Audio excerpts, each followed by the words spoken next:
할렐루야. 네, 우리 12월 첫 번째 주일 귀하고 복된 예배당에 나와서 함께 예배드릴 수 있음에 감사합니다.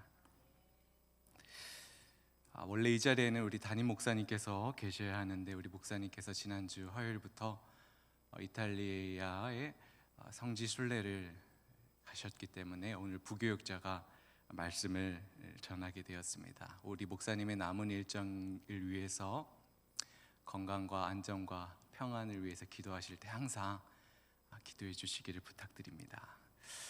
성도 여러분, 혹시 지난 한 주간 어떻게 보내셨습니까? 저는 비록 지난 한 주간인데 담임 목사님의 스케줄을 경험해 보았습니다.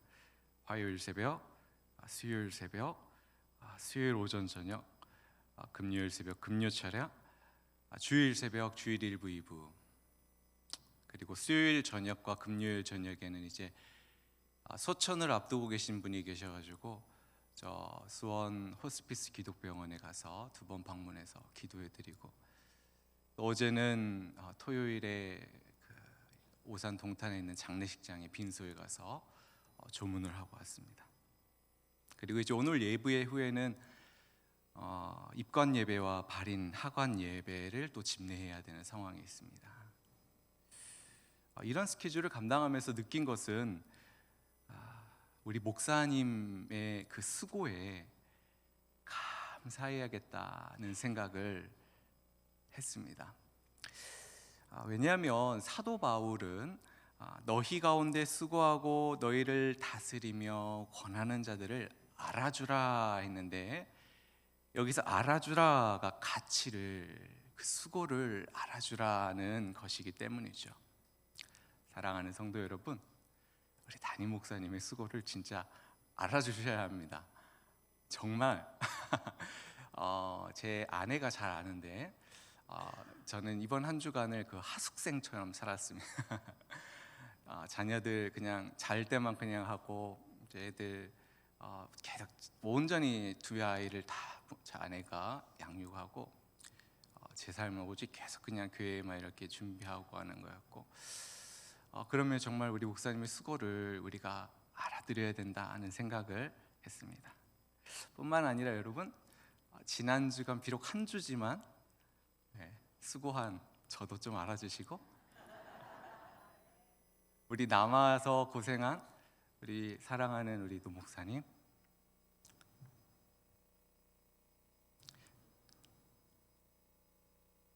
우리 부교육자들,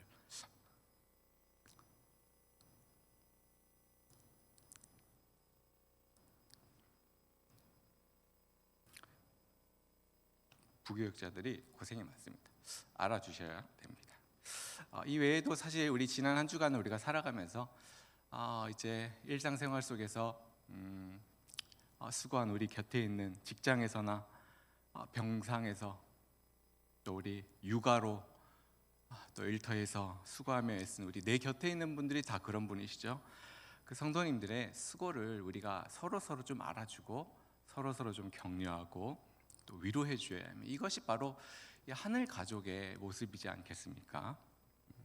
여러분뿐만 아닙니다. 우리 찬양대 우리 지휘자님, 주자님, 대원들, 그리고 우리 이 세상에서 한 분밖에 없는 구역장님들, 수고를 알아주셔야 됩니다. 우리 다 알아주셔야 됩니다.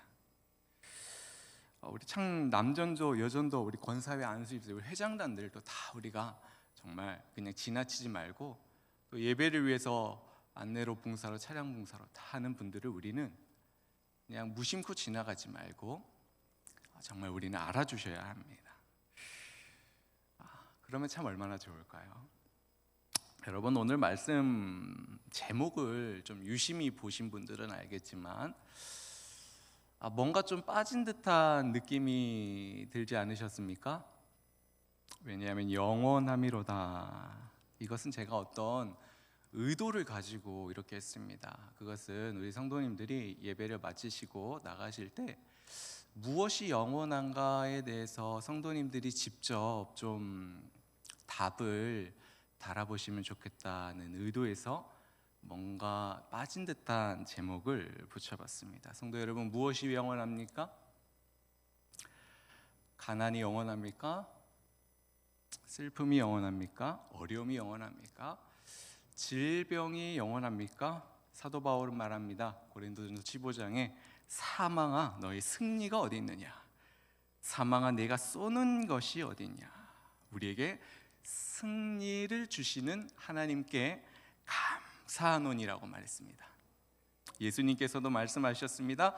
너희가 세상에서 환난을 당하나 담대하라. 세상을 이기었노라 말씀하셨습니다. 그렇습니다. 가난이, 또 질병이, 어려움이, 슬픔이, 수고가 영원하지 않습니다. 왜냐하면 예수님께서 이기시고 정복하시고 승리하셨기 때문에 우리는 이미 이긴 승리를 하고 있는 것입니다. 그렇기 때문에 우리가 예배당으로 오늘 나가면서 다른 것 다 잊어버려도 하나 확신하면서 나아가야 할 것은 우리가 마주하고 있는 이 현실들이 어떠한 현실이라 할지라도 말씀에 근거하여서 가난과 슬픔과 질병과 어려움 그 어떤 것도 영원하지 않다는 사실을 우리는 확신하며 나아가야 할 것입니다. 우리가 1절 한 절을 읽었지만 시편 163편은 성경 전체에서 감사를 대표하는 성경입니다. 왜냐하면 136편 모든 절에 감사하라라고 후렴구처럼 붙여져 있기 때문입니다. 성도 여러분, 매절마다 감사하라고 붙여져 있는 것은 무슨 말이겠습니까? 범사에 감사하라, 모든 일에 감사하라는 말씀이 아니겠습니까? 그러나 오늘 시대는 어떠한가요? 오늘 시대는 감사할 것이 없으면 굳이 감사할 필요가 있나? 이런 시대가 팽배한 것 같습니다. 여러분은 감사할 것이 없으면 굳이 감사할 필요가 없지 않나? 이런 말에 대해서 어떻게 생각하십니까? 근데 이런 말은 사실 사람들에게 인기를 얻을 만한 매력적인 말이죠. 그런데 로마서 1장 21절에 보니까 하나님을 알 때 영화롭게도 아니하며 감사하지도 아니하고 오히려 그 생각이 허망하여지며 미련한 마음이 어두워져니 스스로 지혜 없지 않아 어리석게 되어.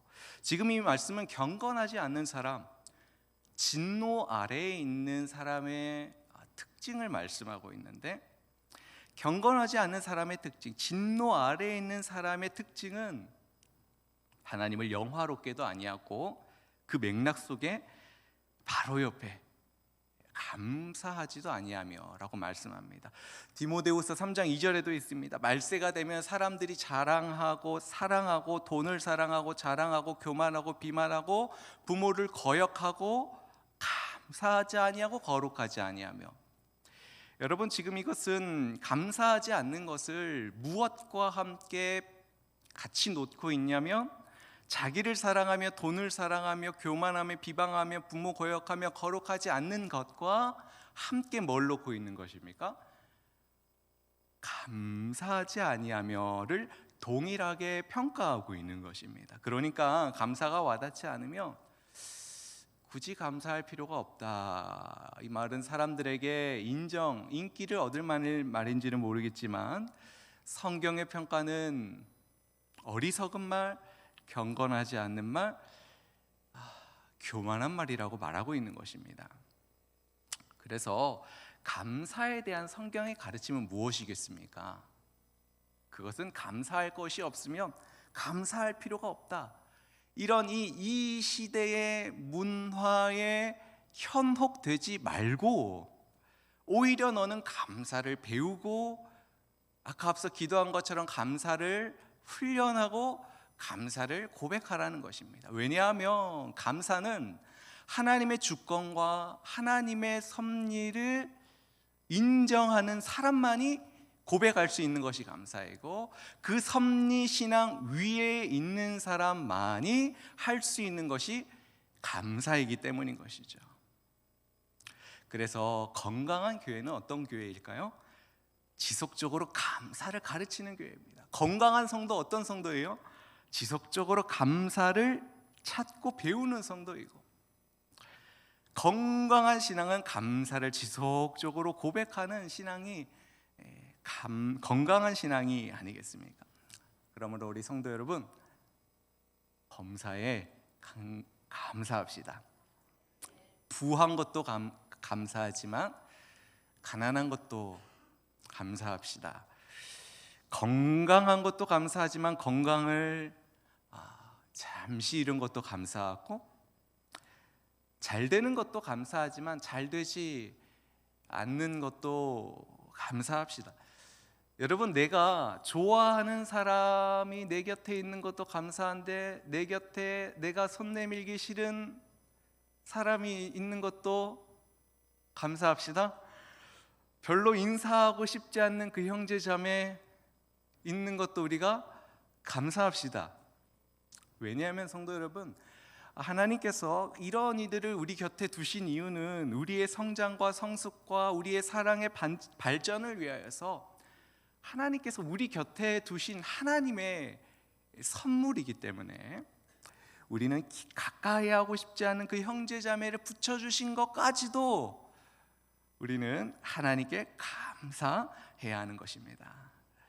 그렇습니다. 감사라는 것은 동의가 되든 동의가 되지 않든 조건과 이유와 명분을 넘어서는 것입니다. 왜냐하면 감사는 하나님께서 우리를 창조하셨는데, 하나님께서 우리를 창조하실 때 그 창조의 목적 중 하나이기 때문에, 감사가 그 목적에 따라서 우리는 감사를 배우고 훈련하고 고백하는 것이 그 창조의 목적에 합당한 모습이 아닐까요? 시편 136편은 감사를 대표하는 시라고 했습니다. 성경학자들은 시편 136편을 언제 기록했냐라고 할 때 136편이 기록된 그 표현의 양식을 보니까 바벨론 포로 이후다라고 말합니다. 성도 여러분, 바벨론 포로 이후 뭐가 떠오르십니까? 바벨론 포로 이후에 이스라엘 예루살렘이 어떻게 되었습니까? 예루살렘은 불탔습니다. 모든 성읍은 다 무너졌습니다. 그리고 사람들은 어떻게 되었습니까? 포로로 잡혀갔던지, 그 성읍이 무너지고 모든 것이 불탄 그 성읍에 남아있던지 둘 중 하나입니다. 그러니 포로로 잡혀간 사람이나 포로로 여전히 남아있는 사람이나 동일하게 사는 것이 아니었겠지 않겠습니까? 이런 가운데 시인은 말하고 있는 것입니다. 여호와께 감사하라, 선하시며 인자하심이 영원함이로다. 그러니까 지금 시인은 감사의 조건이 없고 감사할 수 없을 그때에 감사해야 하는 이유는 하나님이 선하시고 그 인자하심이 영원하기 때문에 감사라고 말하고 있는 것입니다. 성도 여러분, 오늘 저와 여러분의 처지가 형편이 이러한 처지이진 않습니까? 물론 물리적으로 성읍이 불타거나 우리 주변에 있는 사람들이 무슨 포로로 잡혀가거나 집이 불타거나 그런 건 아니지만, 우리의 정신적으로나 우리 건강적으로나 우리 모든 상황과 경제적으로 모든 여러 형편을 봤을 때 우리의 마음에 불안과 염려와 걱정으로 둘러싸여 있다는 면에서 시인과 버금가는 어려움을 마주하는 것 같습니다. 그런데 이때 시인은 말하는 것입니다. 하나님의 선하시고 인자하심이 영원하기 때문에 감사라고 말하고 있는 것입니다. 성도 여러분, 여기서 인자하심에 해당하는 이 헤세드는 인자자비로 번역이 되는데요, 이제 이 언약 백성을 향하여서 이 헤세드가 사용이 될 때에는 우리가 잘 알듯이 하나님의 변함없는 사랑, 하나님의 무조건적인 사랑, 책임지시는 사랑을 말하는 것입니다. 그리고 여기서 선하시며라고 하는 이 토브는요, 우리가 잘 알때 창세기 1장에서 하나님께서 천지를 창조하시고 뭐라고 말씀하셨습니까? 창조하시고 보시기에 좋았더라. 이 좋았더라가 뭡니까? 토브이죠. 역시 똑똑하십니다.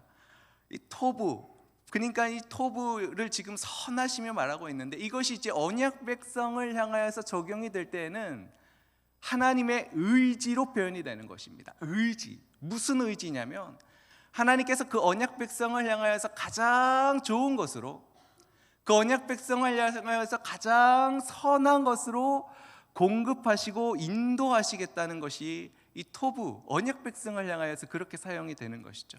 이것이 영원함이로다라고 말씀하고 있는 것입니다. 그러니까 인자하심과 선하심이 영원하다는 말을 직역하면 언약 백성을 향한 하나님의 헤세드는 변함이 없고 끝까지 책임지시는 헤세드라는 것이고, 하나님은 자기 백성을 향하여서 가장 좋은 것으로, 가장 선한 것으로 공급하시고 인도하신다는 것이고, 이것이 영원하다고 시인은 말씀하고 있는 것입니다.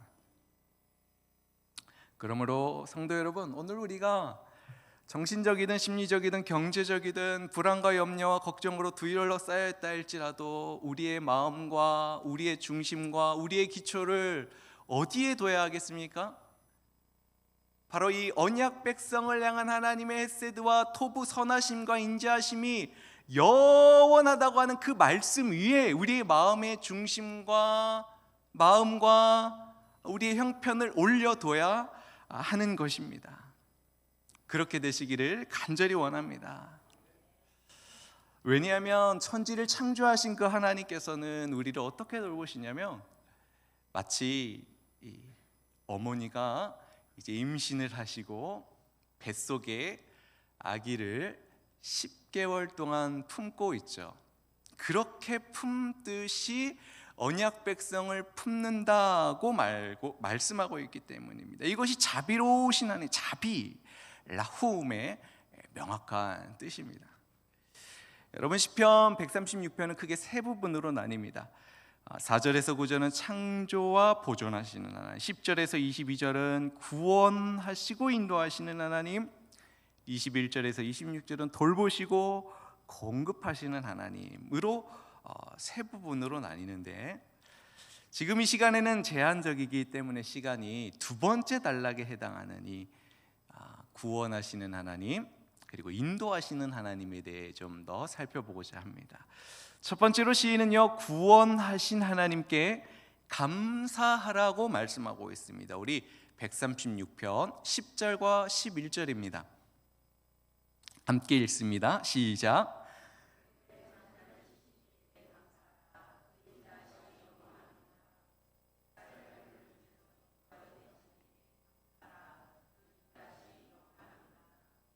아멘. 성도 여러분, 우리 하나님은 구원하시는 하나님이십니다. 하나님께서는 이스라엘 백성들을 어떻게 구원하실지 출애굽기 12장에서 이미 말씀하셨는데요, 너희는 흠없는 어린 양을 잡고 그 피를 좌우 문설주 무민방에 바르라. 왜냐하면 애굽의 장자를 심판할 그 죽음의 사자가 그 피를 보고 넘어갈 것이기 때문에 너희는 그 어린 양의 피를 바르고 재앙을 피하라고 말씀하셨습니다. 그리고 실제로 유월절 밤 어린 그 죽음의 사자가 애굽에 있는 모든 장자를 치실 때에 어린 양의 피가 발린 그 집은 넘어갔죠. 우리가 잘 아는 말씀입니다. 그런데 이것을 신약에서 사도 바울과 또 세례 요한과 예수님께서 직접 자신은 유월절 어린 양이라고 말씀하고 계십니다. 그렇기 때문에 이 유월절 어린 양, 이 사건은 단순히 이스라엘 백성의 구원만을 의미하는 것이 아니라 우리를 위하여, 우리의 구원을 위하여 이 땅 위에 오신 예수님을 가리키는 것입니다. 그렇다면 여러분, 예수님이 누구이십니까? 예수님은요, 영원 전부터 하나님과 함께 계셨던 분이십니다. 예수님은 영원 전부터 하나님과 한 번도 분리되어진 적이 없으셨고, 예수님은 영원 전부터 동일한 하나님으로 계셨던 분이 예수님이십니다. 근데 그 예수님은 하나님 아버지께서 모든 사람의 죄악을 그에게, 그가 누구입니까? 예수님에게, 당신의 아들에게 담당시키겠다고 하셨던 그 계획하심 앞에 순종하신 것입니다. 어떻게 순종하셨습니까? 하나님과 동등됨을 취할 것으로 여기지 않으셨습니다. 오히려 자기를 비워서 종의 몸으로 나타나시기까지 낮추셨고요, 십자가에 죽으시기까지 아버지의 뜻에 순종하신 것입니다. 그래서 인류의 첫 번째 대표인이 아담은 순종하지 않아서 죄와 사망을 가져왔지만, 인류의 두 번째 대표이신 예수님께서는 순종하심으로 인류에게 생명과 자유와 구원을 가져다 주신 것입니다. 여러분, 그리고 나서 요한복음 3장 16절이 나오죠. 우리 다 같이 한번 암송을 해볼까요? 시작. 이처럼 사랑하사 독생자를 주셨으니 이는 그를, 아멘. 지금 요한복음 3장 16절에는요, 아들까지 내어주시는 사실 하나님 아버지의 눈물이 담겨져 있습니다. 그리고 오늘 저와 여러분을 무조건적으로 아가페 해주시는, 무조건적으로 우리를 사랑해 주시는 하나님의 아가페 사랑이 담겨져 있는 것이 요한복음 3장 16절입니다. 그래서 하나님은 사랑이십니다. 지금 아들까지 내어주신 하나님께서 우리에게 말씀하시는데요, 누구든지 예수님을 믿으면 멸망이 아니라 영생을 받는다 합니다. 그런데 여러분, 우리가 잘 아는 말씀인데, 여러분, 우리가 여기서 다시 한번 좀 깊이 생각해 봐야 합니다. 지금 이 말씀이 나올 수 있게 되기까지, 지금 이 말씀이 나오기까지 무엇이 있었던 것입니까? 그것은 앞서 설명드렸던 것이죠. 예수님이 자신을 낮추시고 죽으시기까지 아버지의 순종하심으로 말미암아 우리가 받아야 하는 저주와 형벌을 예수님이 대신 담당하셨고, 죄를 반드시 심판하셔야 하는 그 거룩하신 하나님의 공의에 영원한 만족을 드리셨기 때문에 그를 믿는 자마다 멸망하지 않고가 나올 수 있는 것입니다. 그러니까 예수님을 믿으면 멸망하지 않고 영생을 받는다는 말 속에는 무엇이 담겨 있습니까? 하나님께서 하나님의 뜻에 순종하신 그 예수님을 인류의 대표로 세우셨다는 것이고, 예수님 한 사람이 행하신 그 의를 인류의 대표로 여기시겠다는 것이 은혜와 복음이 담겨져 있는 것이죠. 바로 이것이 한 사람 의로운 행위 때문에 모든 사람이 의롭다고 인정을 받는 길이 열렸다는 의미인 것입니다. 그래서 하나님의 사랑과 여러분이 하나님의 은혜는요, 우리 통장 잔고에 어떤 평생 쓸 돈이 쌓여 있는 것과 비교할 수 없습니다. 우리의 건강이 어떤 10대로 돌아가는 것, 그것과 비교할 수 없고요, 이 하나님의 사랑과 은혜는 우리가 이 세상에서 마주하고 있는 모든 어려움이 척척척 다 해결되는 것과도 비교할 수 없는 것이 주의 은혜인 줄 믿습니다. 왜냐하면 우리는 예수님 한 사람이 행한 의를 인류의 의로 여겨주시는 그 은혜 때문에 우리는 죄사함을 받았고 주의 자녀가 되었고 영생을 받는 은혜와 복음을 누리게 되었기 때문에 이 세상의 그 무엇과도 바꿀 수 없는 것이 주의 은혜이고 복음이고 사랑인 줄 믿습니다.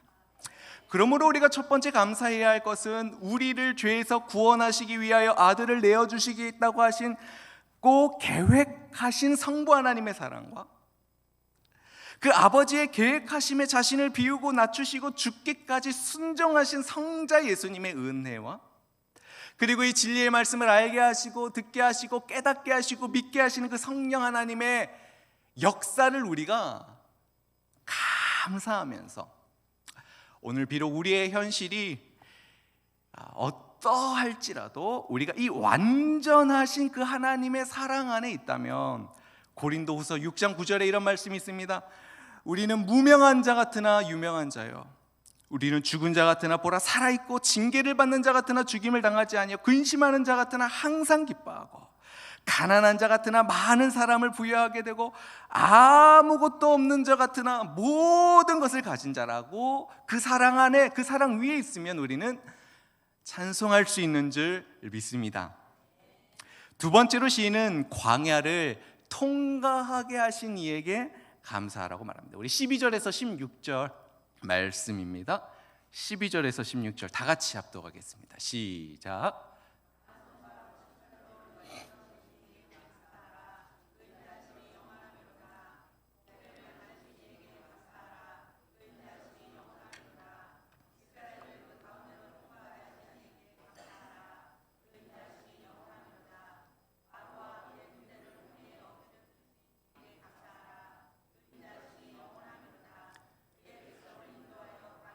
통과하신 이에게 감사하라. 그 인자심이 영원하미로다. 아멘. 지금 우리가 말씀에서 확인하듯이 하나님께서는 이스라엘 백성 구원하실 뿐만 아니라 그들과 함께 하셨고 그들을 인도하셨습니다. 어떻게 해요? 구체적으로 보니까 홍해를 가르시고 바다를 통과하게 하시고 그 원수들을 물에 수장하게 하시고 광야를 통과하게 하셨습니다. 여러분, 광야를 통과하게 하셨다는 말에는 두 가지가 생략이 되어 있습니다. 첫 번째로는 광야 40년 동안 무엇을 하셨습니까? 만나와 메추라기를 신실하게 공급하셨다는 것이 생략되어 있고, 또 하나는 불기둥과 구름기둥으로 함께 하셨다는 것이 이 말씀 속에 생략이 되어 있는 것이죠. 여러분, 이처럼 하나님은 이스라엘 백성을 구원하셨을 뿐만 아니라 그들과 함께 하셔서 광야를 통과하게 하셨듯이 하나님께서는 오늘도 통과하게 하겠다는 것입니다. 어디를요? 미드바르를요. 미드바르가 어디입니까? 광야입니다. 광야는 어디입니까? 사람이 단 하루도 살 수 없는 것이 광야입니다. 하나님께서는 사람이 하루도 살 수 없는 그 광야를 걸어가야만 하는 우리의 걸음과 우리의 인생 가운데 고아와 같이 놔두지 아니하시고 함께 하시고 동행하시고 역사하셔서 통과하게 하시겠다고 약속하고 계시는 것입니다. 오늘 예배당에 출입하는 사람들은 유치부에서 우리 이제 노년에 이르기까지 많은 분들이 참여하여 예배당에 출입하겠지만, 동일한 사실은 문제와 어려움과 걱정을 가지고 있다는 면에서 동일합니다. 학생들에게는 학업에 대한 불안과 스트레스, 청년들에게는 진로, 취업, 미래에 대한 염려와 초조, 우리 부모 세대에는 고금리, 고물가, 고환율로 인해서 피부로 느껴지는 경제적 압박, 한치 앞을 내다볼 수 없는 사회적 문제, 은퇴 이후의 삶에 대한 걱정, 우리 환우들에게는 갑작스럽게 찾아온 질병들, 어린이부터 어른에 이르기까지 모두가 불안과 초조와 염려가 있는데, 이것은 우리가 주님 앞에 서는 날까지 가지고 가야 할 것입니다. 그런데 이때 우리가 기억해야 하는 것은, 이스라엘 백성들과 함께 하셔서 그들을 광야를 통과하게 하시고 승리하게 하신 것처럼, 오늘 저와 여러분이 피할 수 없는 이 광야, 이 피할 수 없는 험난한 광야의 걸음 가운데 주께서 여전히 함께 하시고 만나와 메추라기를 40년 신실하게 입히시고 신발 헤어지지 않게 하셨고 불기둥 기둥으로 그들의 보호와 출입을 지키셨던 것처럼, 오늘 여전히 하나님을 의지하고 신뢰하는 자들, 하나님 백성들에게 그러한 은혜와 사랑으로 함께 하시겠다고 약속하는 것인데, 우리 이 자리에 모인 저와 여러분은 다 이 사실을 신뢰하는 저와 여러분 되면 참 좋겠습니다. 과거에 우리 교회에 그 아이를 유산한 우리 한 집사님이 계셨습니다. 한 집사님이 유산을 하셔서 얼마나 참 슬프십니까? 저도 듣고 참 충격적이었습니다. 마음이 아팠습니다. 그래서 이제 그 집사님이 예배 마치고 로비에 내려오시는데 한 권사님이 그 집사님을 꼭 안아주시는 것입니다. 꼭 안아주시면서 토닥하면서 눈물을 흘렸던 데가 엊그제 같은데요. 여러분, 그 집사님 지금 어떤지 아십니까? 아이를 다시 낳아서 지금 얼마나 예쁘게 지금 유치부에 있는지 모릅니다. 여러분, 하나님께서 그 슬픔의 시간을 통과하게 하신 것입니다. 여러분, 한 집사님은요, 아이가 갑자기 좀 일찍이 막 나오는 상황에 되었습니다. 한 4개월, 5개월, 4개월 정도 일찍 나와 6개월 차쯤에 아기가 갑자기 그래서 급하게 병원에 입원했습니다. 여러분, 이제 3, 4개월 일찍 나오게 되었으니까 그 우리 성도님 집사님에게는 3개월, 4개월이 아니라 한 3, 4년의 시간이 아니었겠어요? 왜냐하면 그 아이가 이제 어떻게 될지 모르니까 말이죠. 그런데 그 아이가, 그 인큐베이터에 있던 아이가 지금 얼마나 말을 또릿또릿하게 하는지 모릅니다. 여러분, 하나님께서 그 슬픔의 시간, 어려움의 시간을 언제 그랬냐는 듯이 통과하게 하신 것입니다. 여러분, 한 분은요, 큰 질병을 맞이했습니다. 그래서 항암도 수술도 하시고 어려움에 계셨습니다. 근데 물론 지금도 여전히 이제 치료의 과정 가운데 있지만 지금 교회에 출입하여서 교회에 봉사하고 헌신하고 하나님이 통과하게 하시고 승리하게 하셨습니다. 한 분은요, 나 죽을 것 같다. 나 진짜 정말 죽고 싶습니다. 계속 죽고 싶습니다. 막 말을 안 했던 분이세요. 근데 그분 지금 얼마나 표정이 좋은지 모릅니다. 언제 그랬나는데 물론 그때 얼마나 힘드셨겠어요. 근데 하나님이 지금 얼마나 하나님이 그 어려움에 뭔지는 모르지만 그 시간을요 통과하게 하시고 승리하게 하셨습니다. 저도 성도님들 앞에서 짧은 인생이지만 저의 인생 가운데 어려운 시기가 있었다면 2020년도가 아닐까 싶습니다. 불과 몇 년 전이죠. 그때 그해 5월 달에 저 첫째 아이가 버스와 부딪히는 큰 사고를 있었는데 경찰서 가서 보니까 CCTV 보니까 그 친구가 살아있는 게, 그러니까 그 아들이 살아있는 게 기적입니다. 근데 그해 이제 9월 몇 개월 지나서 제 아내가 첫째 이 7개월 동안 품었던 아이를 유산하는 일이 있었고, 또 그리고 그 바로 다음 달에 저도 큰 또 질병을 얻게 되는 일이 있었습니다. 2020년도가 저희 가정에 있는 첫째 아이, 제 사모 또 저 정말 견디기 힘든 시간이었는데, 지금 하나님께서 그 시간을 그때 어떻게 통과했는지는 모르겠는데 통과하게 하셨고, 그리고 오늘 이 자리에 주의 은혜로 서게 하셨습니다. 사랑하는 성도 여러분, 물론 이것으로 합리화할 수는 없지만 이것보다 더 어려운 일들을 사실 우리 인생 가운데 마주하고 있는 것이, 더 어려운 일들을 기다리고 있을지 모르겠습니다. 그런데 기억하며 나아갑시다. 뭘 기억해요? 지금까지 인도하신 하나님, 승리하신 하나님, 통과하게 하신 하나님께서 앞으로도 인도하시고 통과하게 하시고 견디게 하시고 합력하여 선을 이룰 것을 신뢰하며 믿음으로 나아가기를 간절히 소망합니다. 말씀을 정리합니다. 성도 여러분, 무엇이 영원합니까? 가난입니까? 질병입니까? 어려움입니까? 무엇이 영원합니까?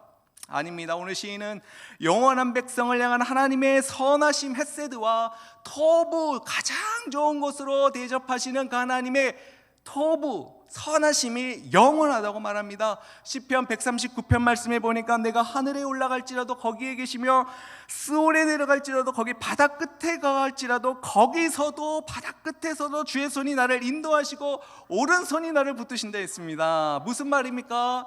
하나님께서는 우리가 고난을 당할 때도 함께 하시고, 경제적 어려움이 있을 때도, 어떤 어려움이 있을 때, 병상 중에 있을 때에도, 우리가 어디에 있을 때에도 주께서 함께 하시고 인도하시고 주의 손으로 붙드신다고 139편에 말씀하고 있는 줄 믿습니다. 그러므로 우리가 부할 때든지 가난할 때든지 잘 될 때든지, 아까 기도할 때 우리 교만하지, 잘 될 때 교만하지 말자 기도하지, 잘 되지 않을 때에도 건강할 때도 아플 때든지 언제든지 이 언약 백성을 향한 하나님의 선하심과 인자하심이 영원하다는 그 약속의 말씀을 부여잡고 이번 한 주도 우리가 마주해야 하는 이 험난한 광야 다시 한번 믿음과 감사로 통과하시고 승리하시는 저와 여러분 되시길 주님의 이름으로 축복합니다. 기도하시겠습니다.